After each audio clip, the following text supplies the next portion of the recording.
Ardon Jashari është lojtari që shpërtheu këtë sezon me klub Brughin.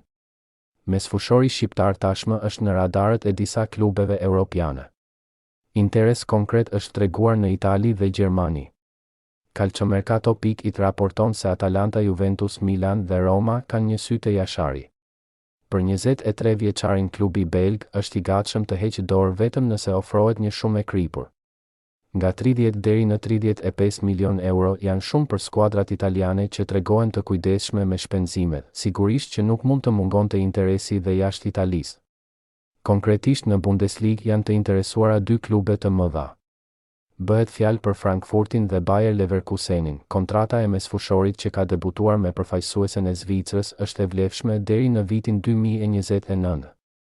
Investimi prej 6 milion eurosh i klub Brughit të Luzerni ka rezultuar i duhuri në verën e kaluar.